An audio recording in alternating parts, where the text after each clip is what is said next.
독중 신앙이십니다. 그래서 동도교회 서울 총량리 동대문구 거기 가면 동도교회 있는데 일찍이 최훈 목사님을 모시고 신앙을 심하시려고 하셨고 그 후에 전도사, 강도사, 부목사, 목사, 신학생 이런 과정을 거쳐서 전국을 무대로 수도권을 중심 삼고 서울 지역에 어떻게 보면 안 가본 교회가 없을 정도로 그냥 젊었을 때는 이 강원도 지역에서 많은 교회를 개척하시고 서울에서 사역하시는 지금 예수교 장로교에서도 많이 사역하시고 또 기아성 순도 경연이라고 그러는데 제가 생각에는 경기연합인 것 같아요. 그 중간에 경연이 경기연합이면 사역지가 방대합니다. 근데 연합 물론 이제 거기서 평택 교회도 있을 거고 평택 지방에 무슨 남부 지방이 있었지만 어쨌든 연합 지방이라는 이름으로 오래간 사역하시고 이제 경기연합 지방의 회장님이십니다. 기아성 우리 순복음 교회 경연 지방의 회장을 맡고 계신 최봉천 목사님 나오셔서 대학 말씀 주시겠습니다. 할렐루야. 할렐루야.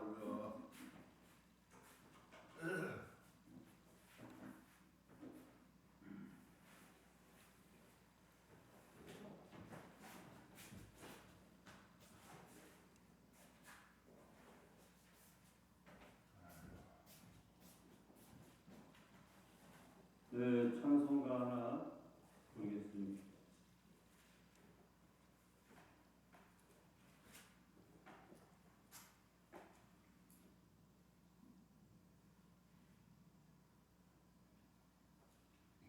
(402장) 찬송입니다.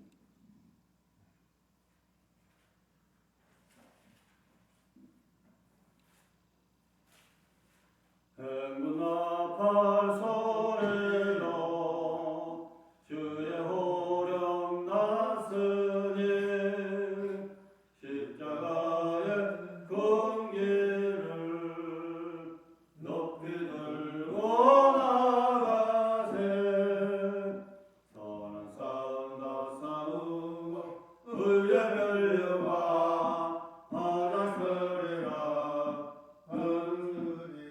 선한 싸움 다 싸우고 의의 멸류관 예루살렘 성에서 멸류관 받으리 저요 강강 건너 우리 싸움 마치는 날 의의 멸류관 예루살렘 성에서 악한 마귀 권세를 모두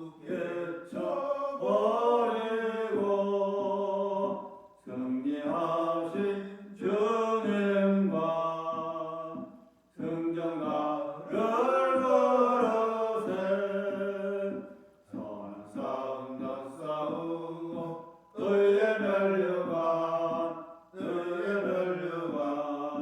받았으리라 선한 싸움 다 싸우고 의의 멸류관 예루살렘 성에서 멸류관 받으리 저 요단 강 건너 우리 싸움 마치는 날 의의 멸류관 예루살렘 성에서 달려갈 길 다가고 싸움 모두 마치고 주와 함께 기쁨을 용사들아 버리세 선한 싸움 다 싸우고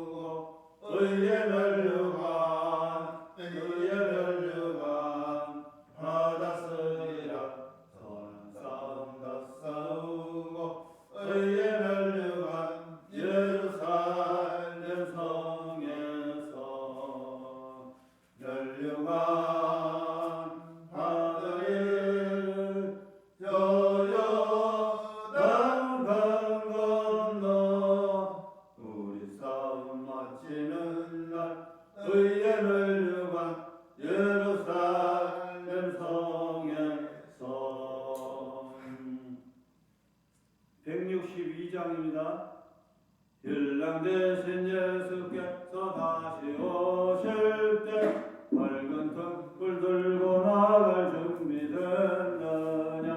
그날 밤에 주님 맞을 등거리 준비됐느냐.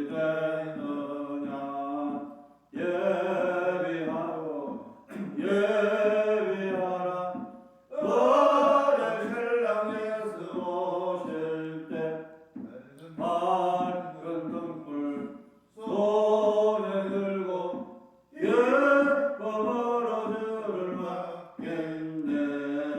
주를 나와 맞으라는 소리 들릴 때 기뻐하며 주를 맞이할 수 있느냐. 그날 밤에 주님 맞을 등거리 준비됐느냐.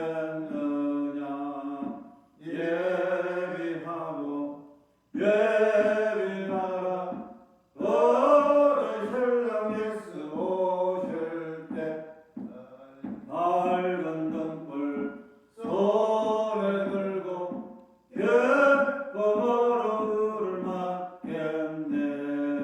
항상 깨어 기도하며 걸어간 길은 준비하지 않고 주를 맞지 못하니. 그날 밤에 주님 맞을 등거리 준비됐느냐. 예비하라 우리 신랑 예수 오실 때 밝은 등불 손에 들고 기쁨으로 주를 맞겠네.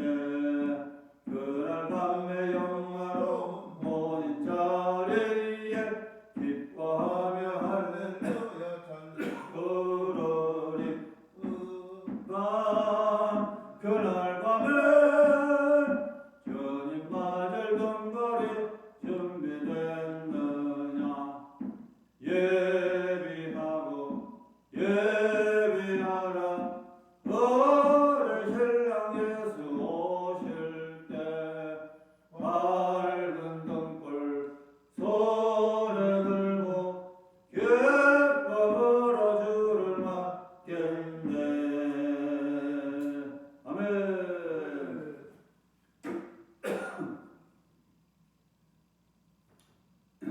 베드로전서 4장 7절을 보겠습니다. 만물의 마지막이 가까웠으니 그러므로 너희는 정신을 차리고 근신하여 기도하라. 요한계시록 1장 7절 볼지어다 구름을 타고 오시리라. 각인의 눈이 그를 보겠고 그를 찌른 자들도 볼 것이요 땅에 있는 모든 족속이 그를 인하여 애국하리니 그러하리라. 아멘.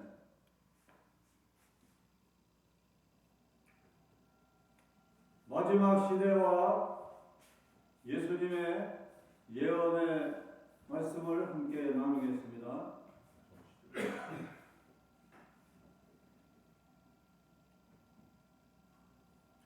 오늘 본문에도 베드로전서 4장 7절 만물의 마지막이 가까웠다. 정신 차려야 된다. 근신해야 된다. 기도해야 된다. 이렇게 말했어요. 그리고 계시록 1장 7절에도 볼지에다 구름을 타고 오시리라. 요한계시록에 이런 예수님의 재림을 예언하고 있습니다. 그런데 구약에도 예수님의 재림이 예언되어 있습니다.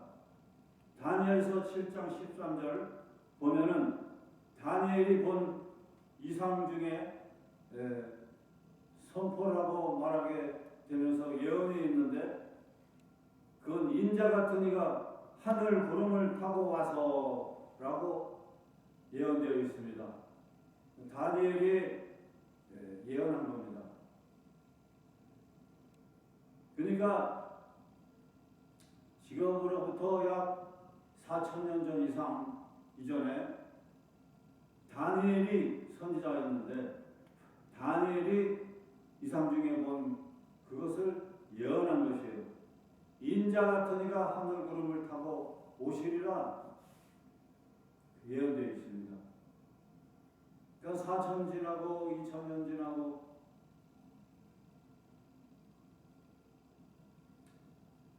이제 지금이 마지막 시대가 되가는데 다니엘이 4,000년 후 혹은 5,000년 후 6,000년 후 있을 일들을 미리 예언을 한 겁니다. 인자 같은 이가 인자는 누굽니까? 예수 그리스도입니다. 하늘 구름을 타고 와서 이것은 구름을 타고 오신다는 얘기 아닙니다.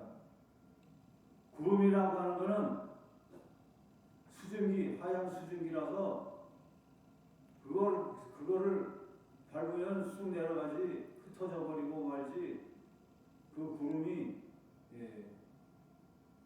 든든한 반석이 될 수 없어요. 그러니까 구름을 타고 온다고 하는 것은 권능이라는 얘기입니다. 권능, 위험찬 권능, 위험찬 권능을 가지고 예수 그리스도가 이 세상에 공중으로 재림하시고 지상으로 또한 재림을 하신다 그럽니다. 예수 그리스도가 하늘의 놀라운 전지전능한 권능으로 세상에 다시 나타나신다 이거야. 재림하신다는 것입니다. 할렐루야. 예수님은 왕 중의 왕이신 분이요 재림하시는 분입니다.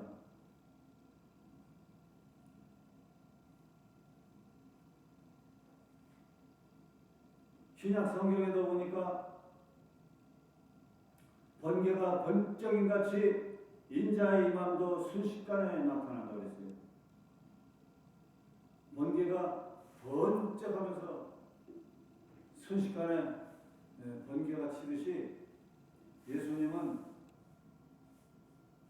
갑자기 탁 나타난다 이 말이에요. 어디에 나타나요? 하늘에 먼저 나타나요. 공중에 하나님 예수님이 먼저 번쩍 딱 나타나시는 거예요. 지상에 있던 사람은 선택받은 사람은 싹 하늘로 올라가는 거예요. 휴거되는 거예요. 그래서 공중에서 예수님을 만나고 예수님의 신랑이요 이 세상의 세계에 선택받은 하나님 백성들은 신부가 되는 거예요. 공중에서 예수님 만나고 잔치하고 피난처가 되고 거기서 편안히 지내게 되는 겁니다. 7년 동안.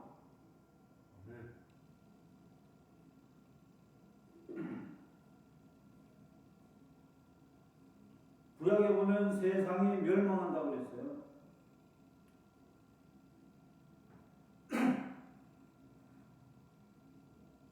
우주적 종말이 오고 심판이 있다고 그랬습니다. 신약에도 불심판이 내린다고 했어요. 구약에는 이사야 34장 1절 4절에 세계의 멸망을 예고하셨어요. 요에서 2장 28절로 32절에도 세상의 멸망을 예고하고 있어요. 신약에도 불심판이 내린다고 했어요. 누가복음 17장 28절로 30절에 화산 폭발이 일어나고 불덩어리가 떨어지고 롯의 때를 기억하라고 했어요.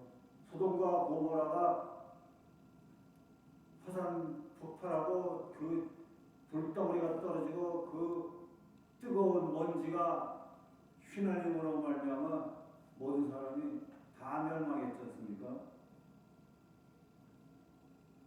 소돔과 고모라 성 같은 그런 일들이 이 세상에 일어나게 된다는 겁니다.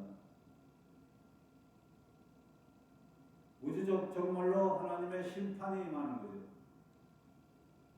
재림을 부정하는 자들에게 유혹을 당하고 박해를 받는 성도들에게 염려하지 말아라.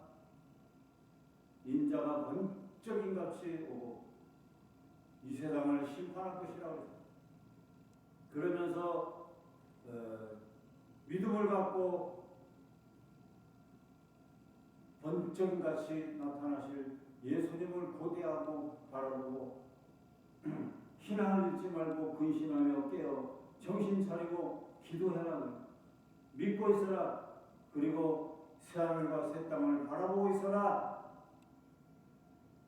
천양왕국을 바라보란 세상 평화가 이루어질 날을 바라보라. 그렇게 위로하고 있습니다. 이제 마지막 시대가 됐습니다. 예수님 시대부터 종말이라고 그러는데 2000년 지난 지금도 종말이라고 그러니까 그때도 종말이고 지금도 종말이라고 그러면 언제 종말입니까? 그게 무슨 종말의 이야기입니까? 하면서 의문을 갖는 사람도 있어요.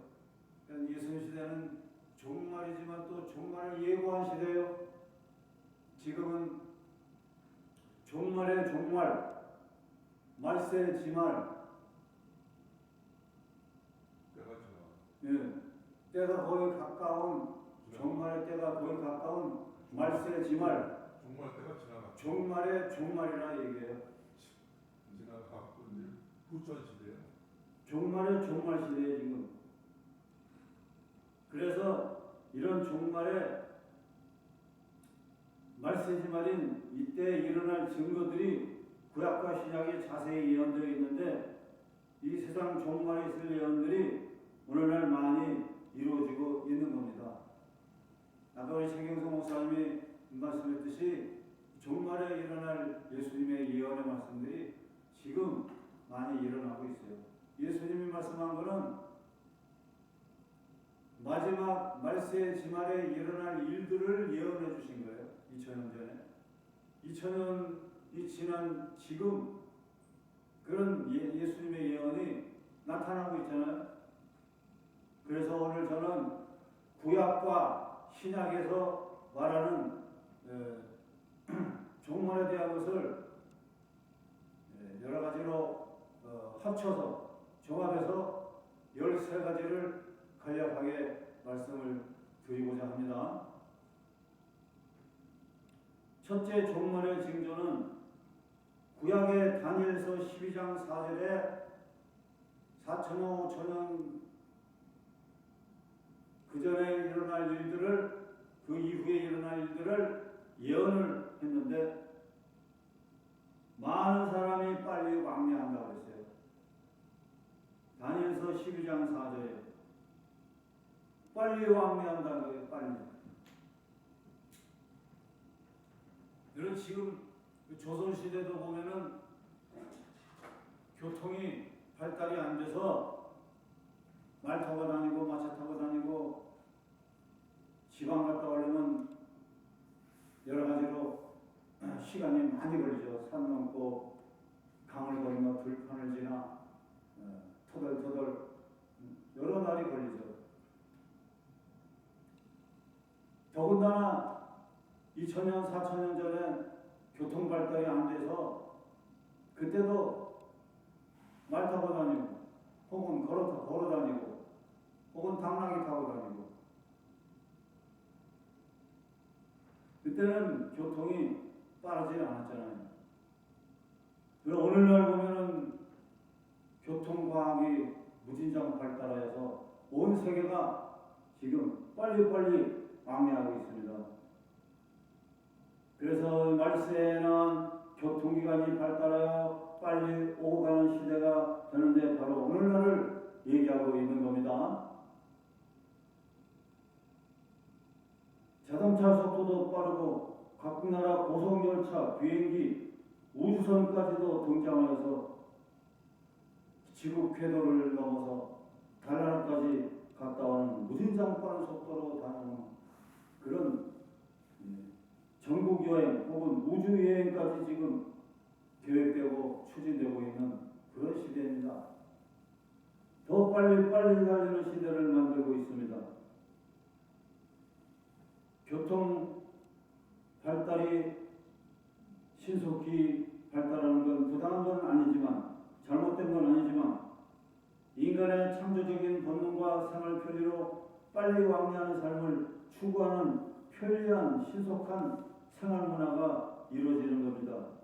자연스럽게 인류 문명이 발달하면서 빨리 왕래하는 시대가 오고 지금도 고속 시대, 고속에다가 더 초고속 시대로 지금 발달해 가고 있어요.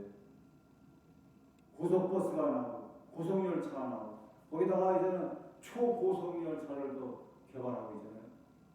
인간의 본능이 더 빨리 초고속 마하로 날아가는 비행기, 더 빨리 초고속으로 초고속으로 날아가는 비행기, 열차, 또 자동차, 혹은 배 이런 거를 자꾸 개발해 발달하고 있어요. 무진장 빠르고 점점 더 빨라질 거예요. 인간의 이동도 아마 순식간에 순간 이동할 수 있는 그런 것이 개발돼서 발명되어 나오는 그런 시대가 올 것 같아요.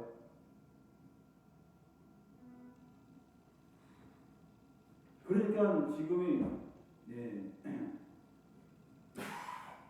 말세의 징조가 나타나고 있는 때죠. 두 번째, 사람의 지식이 많아지고 있어요. 다니엘서 12장 4절의 말세가 되면 지식 수준이 최고도로 발달될 것을 말합니다. 오늘날 교육을 통하여 지식 정보가 어마어마하게 쏟아져 나옵니다. 지식 정보 홍수 시대입니다. 학문과 인터넷 정보 시대입니다. 교육 시대입니다. 배움의 시대입니다. 신문, 잡지, 인터넷으로 온갖 정보가, 온갖 방송을 통해서 온갖 정보가 순식간에 전파되고 수집되고 어마어마한 공부가 되고 있습니다. 요즘도 보니까 TV 방송 또 신문 보도 여러 언론을 통해서 우리나라 헌법이 지금 많이 보도가 되고 있는데 헌법들을 많이 모르고 있잖아요. 헌법에 대한 구절구절들이 지금 많이 보도되면서 뉴스가 함께 나오고 있어요. 어마어마한 공부가 되고 있어요. 지식욕이라고 해서 자꾸 배워야 돼요.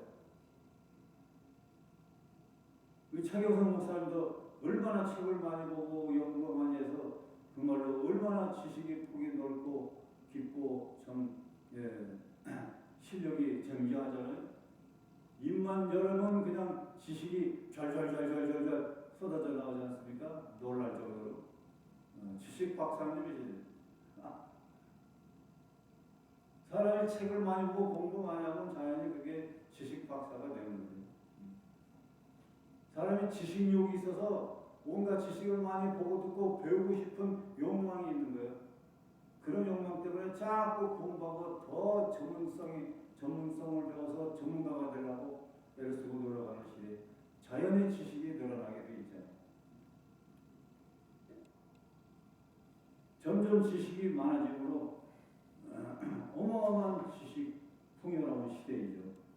이런 시대가 지금 시대고 더 지식이 넓어지고 이제는 AI로 컴퓨터에 온갖 세계 여러 가지 정보 지식이 컴퓨터에 담겨서 AI 로봇가 강의문을 만들고 설교문을 만들고 연설문을 만들면 자동으로 전문만 치면 쫙 거기에 대한 내용이 자동으로 원고가 만들어져 나옵니다. AI 인공지능 정보 컴퓨터 시대는 아주 놀라운 발달 시대예요.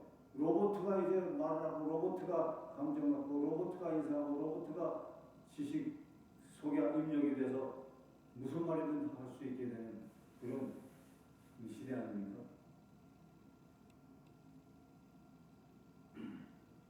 점점 이제 지식이 더 많아지게 되는데 지금 그러니까 마지막 시대가 다가왔고 다니엘서에 예언된 말씀이 종말의 때가 가까웠구나 라는 것을 우리가 알 수 있죠. 세 번째로 이스라엘이 완전 독립할 것을 예언하고 있습니다.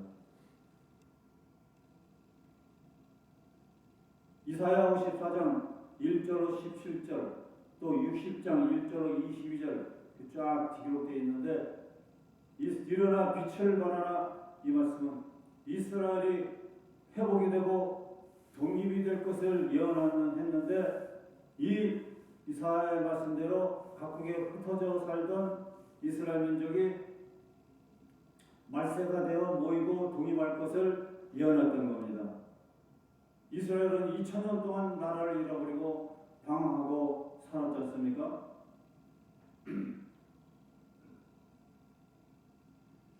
그래서 성경에 말했듯이 갈라디아서 4장 4절에 때가 참해 그랬어요.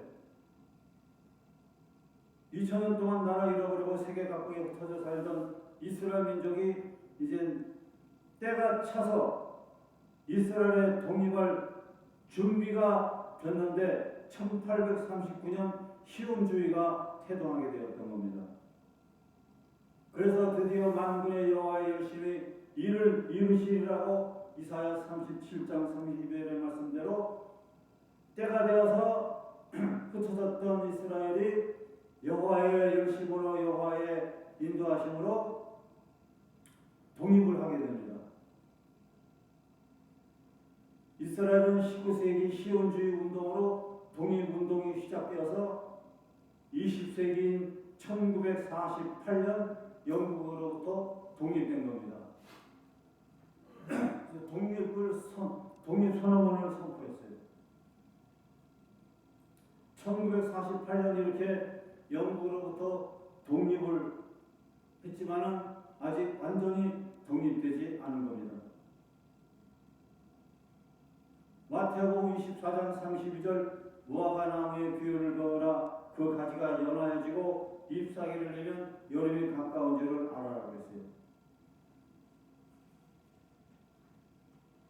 이거는 무화과 나무는 이스라엘을 의미합니다. 이스라엘이 가지가 연하여지고 잎사귀를 내면은 잎사귀가 피면 여름이 가까운 줄 알라. 이것은 바로 이스라엘의 독립을 의미하는 겁니다. 그래서 1948년 이스라엘이 독립된 겁니다. 그런데 이렇게 이스라엘이 완전 독립은 아니더라도 1차 독립이 돼서 한 나라로 구성되어 독립국가로 유엔으로부터 인정받고 지금까지 이스라엘이 지나왔잖아요.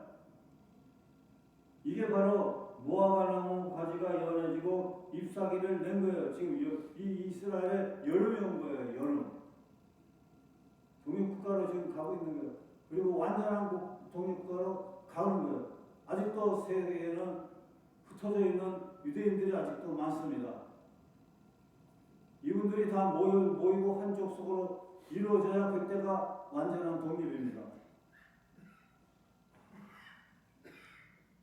그냥 이렇게 가지가 연해지고 잎사귀가 내면은 여름이 가까운 줄 알아라 그랬는데 그 다음 구절에 보면 30절에는 이와 같이 무화과나무 가지가 연해지고 잎사귀를 내면은 이 모든 일을 보거든 인자가 가까이 곧 문 앞에 이른 줄을 알아라 그랬어요. 문 앞에 이르렀다고 그랬어요. 완전 재림을 한 게 아니에요. 재림하려고 지금 문 앞에, 지구 문 앞에 와 계신다는 거예요.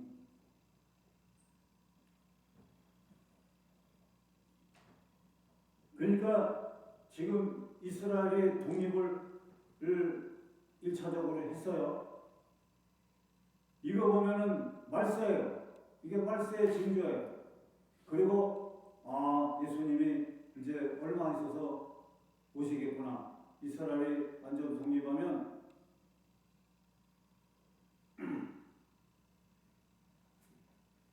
지구에 하늘에 예수님이 번개같이 나타나겠구나. 그렇게 생각해야 됩니다. 예수님이 지금 오신 게 아니에요. 오시려고 지금 문 앞에 계신다고. 언제 오시느냐? 언제 공중을 딱 지르면 온 세계 사람이 다 알 수 있도록 번개같이 나타나느냐? 그건 이스라엘이 완전 독립이 됐을 때 오신다는 거예요.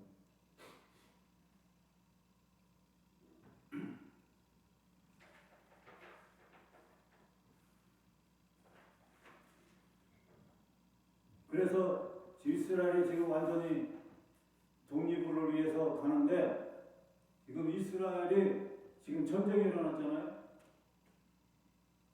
하마스와 이스라엘이 전쟁 중이에요.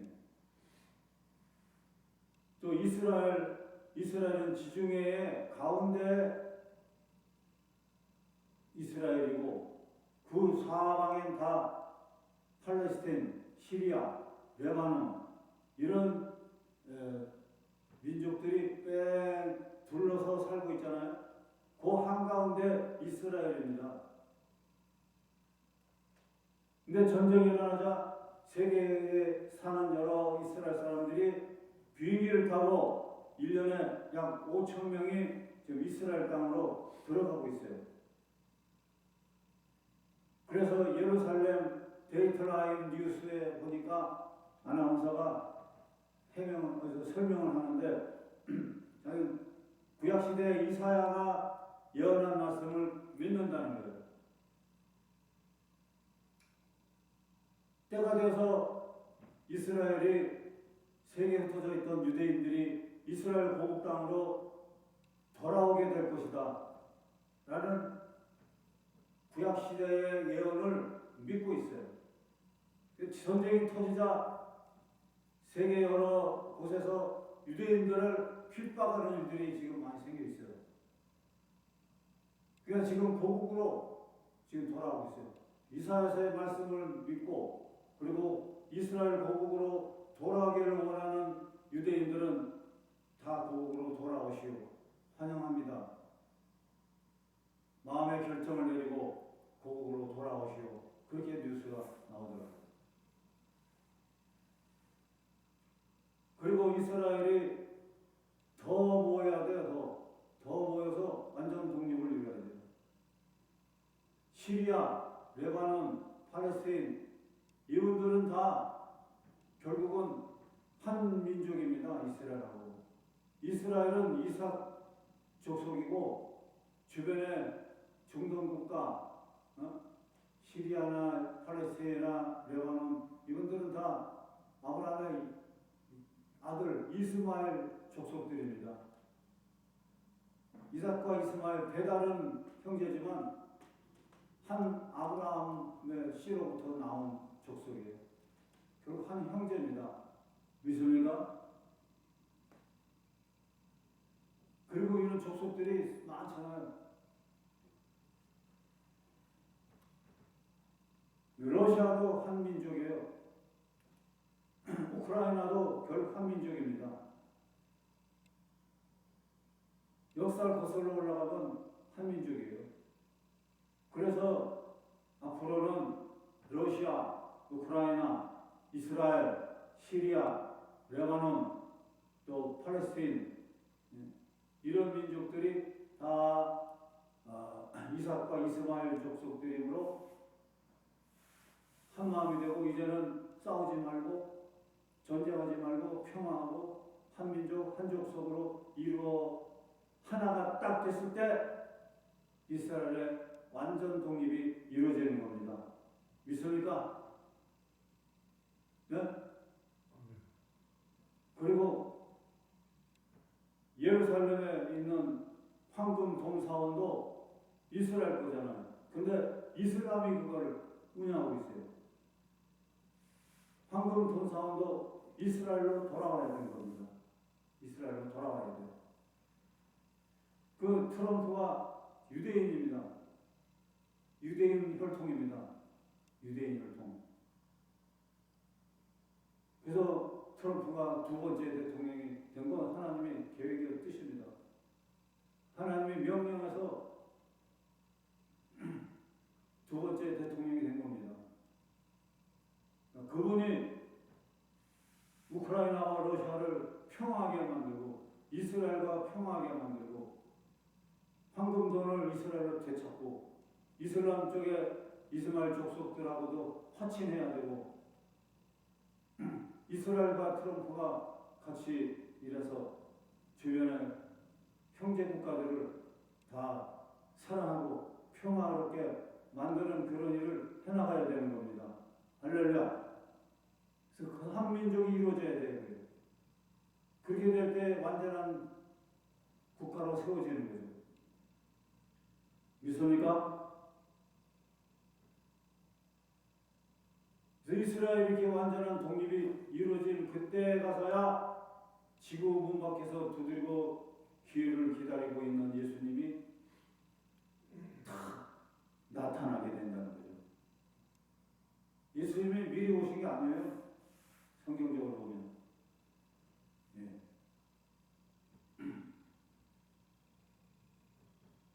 예수님이 이제 오실 날이 지극히 가까이 왔다라는 것을 우리는 알아야 됩니다. 네 번째로 거짓 스승과 이단자들이 사람들을 미혹하는 일들이 심해질 거라고 했어요. 마태복음 24장 23절 24절 쭉 보면 때 사람이 너희에게 말하되 보라 그리스도가 여기 있다 혹은 저기 있다 해서 믿지 말라 그랬어요. 인간이 예수 그리스도가 될 수가 없습니다. 인간이 재림 예수가 될 수가 없습니다. 인간은 인간이요 예수님은 죄가 없는 흠도 티도 없는 하나님의 아들이세요. 그냥 여기 그리스도가 있다, 여기 구세주다, 여기 분이 재림입니다, 재림 예수다, 저분이 재림 예수다, 내가 재림 예수다, 이렇게 편협하는 일들이 생긴다는 거예요. 그러니까 예수 그리스도가 여기 있다 저기 있다 해도 믿지 말라고 그랬어요. 24절에 거짓 그리스도들과 거짓 선지자들이 일어나 표적과 기사를 보여 말씀하시면 택하신 자들도 미혹하리라고 했어요.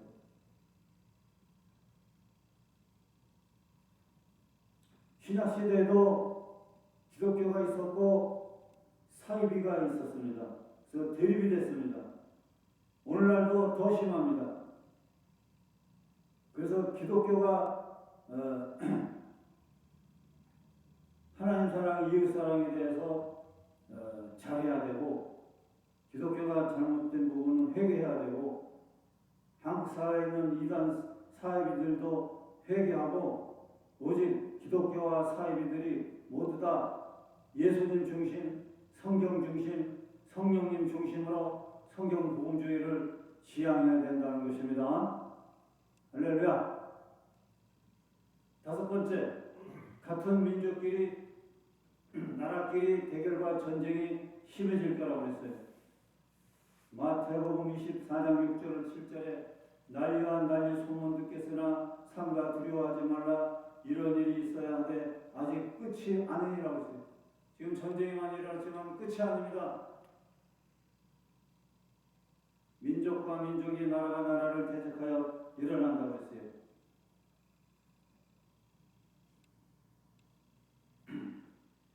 세계 1차 대전, 2차 대전, 한국의 6.25 전쟁, 아프리카의 민족끼리의 내란, 미얀마 싸우고 중국 대만이 어르렁거리고 전쟁이 일어날 조짐이 있고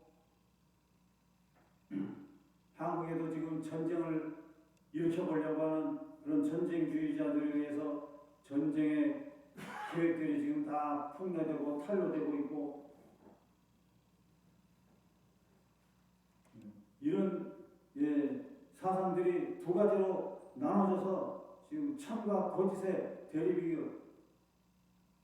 진실과 거짓의 대립, 진짜와 가짜의 대립입니다. 지금.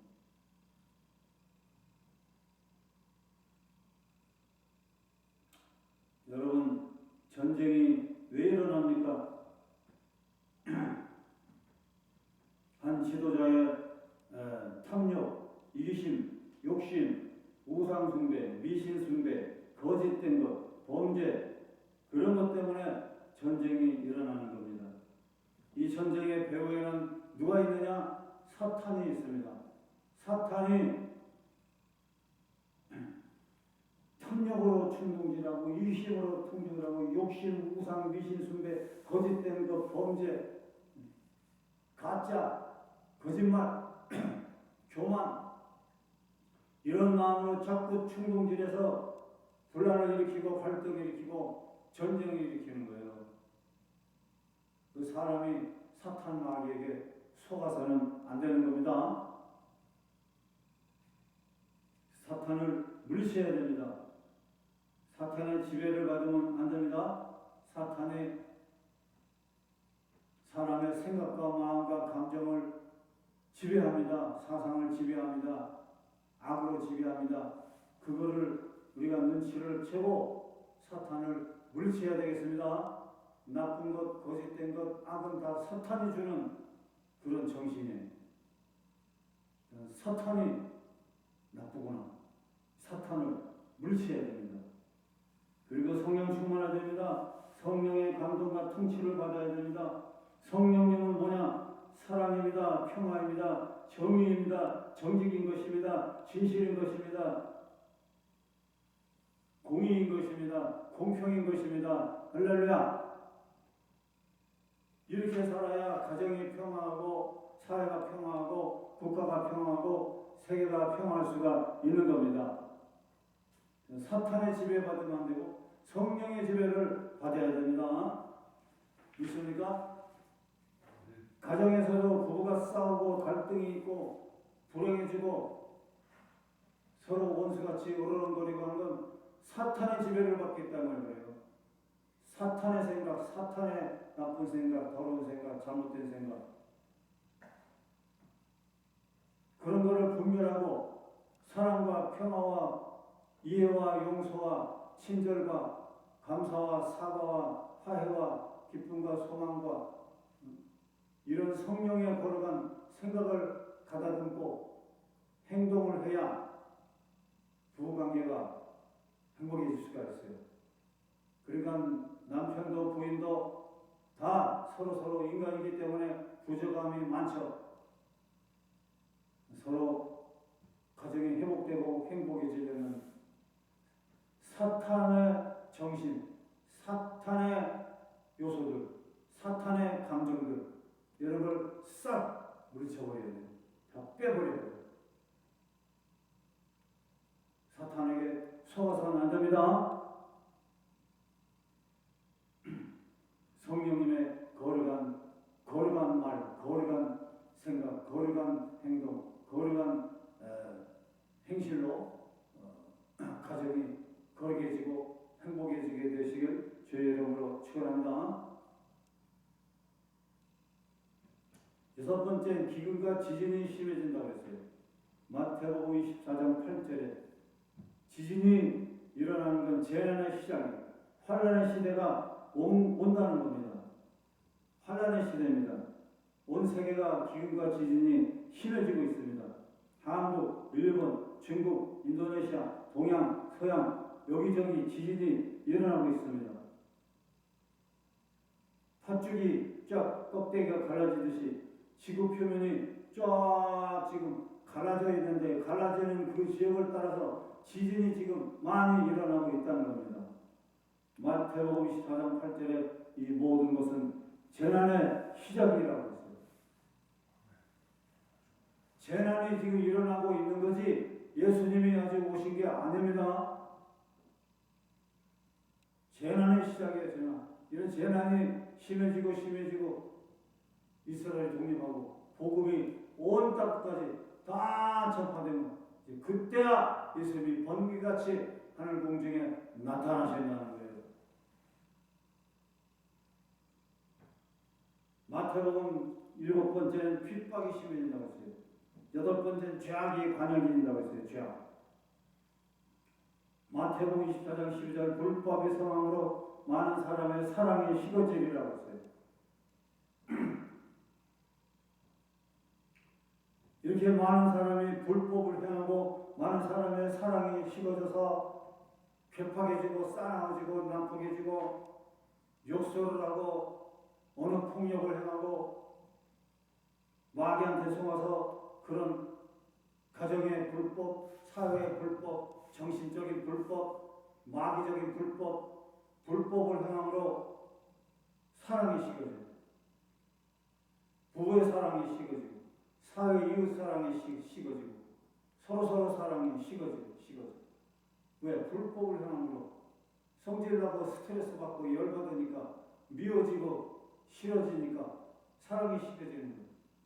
등지고 담쌓고 원수가 되는 거예요. 사랑이 식어지고. 그러니까 우리는 불법스러운 언어, 불법스러운 말, 불법스러운 행동, 불법을 행하지 않아요.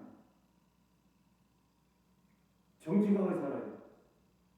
합법으로 살아요. 합법이 뭐냐? 사랑이에요. 합법이 뭐냐? 평화예요.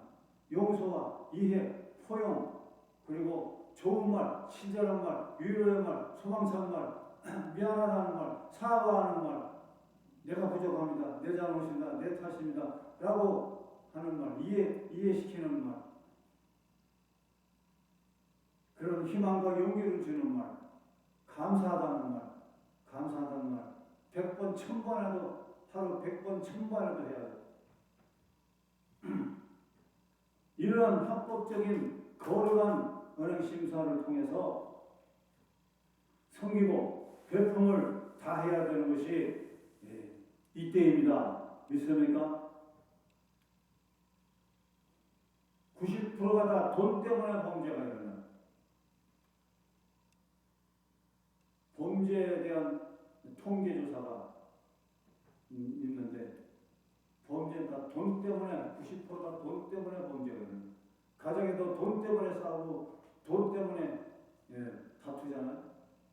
형제들끼리, 사회, 이웃끼리 돈 때문에 다투잖아요. 돈 때문에 다투서는 안 돼요. 기도해야 돼요. 돈이 필요하면 부부가 함께, 모두 이웃과 성도들이 함께 모여서 기도해야 돼요. 돈 달라고 하나님께 기도해야 돼요. 경제 지혜, 경제 얻을 수 있는 힘과 능력을 주시는 하나님께 기도하고 간구할 때 하나님이 경제의 복을 주시는 겁니다. 믿습니까? 기도가 부족하면 안 되는 겁니다. 목사가 다른 사람을 의지하면 안 돼요.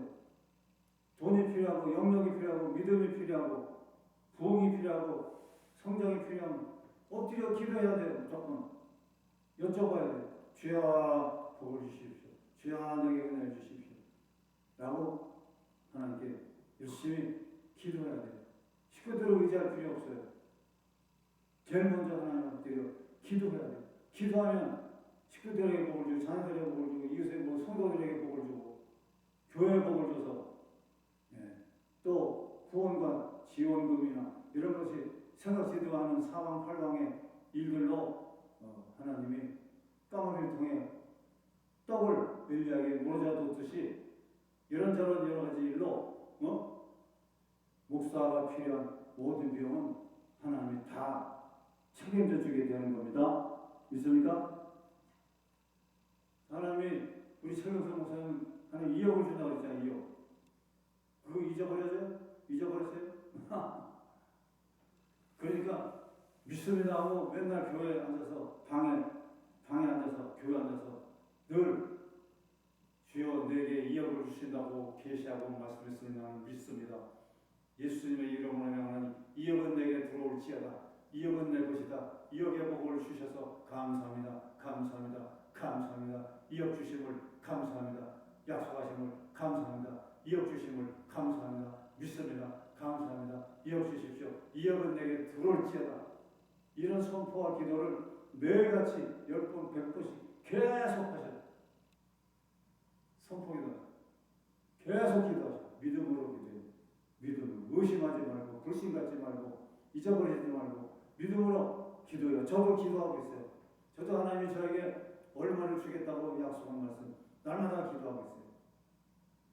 매일매일 활동 하나 잊어버려요. 그러다가 불없이 또 기도해요. 돈이 필요해요. 하나님 나에게 얼마를 주신다고 했지? 그래서 또 기도해요. 주여 나에게 얼마를 주신다고 했으니까 믿습니다. 내게 약속해 주시면 감사합니다. 내게 들어올지어다. 그래서 주여 얼마를 주셔서 감사합니다고 미리 감사해버려요. 그게 믿음이에요.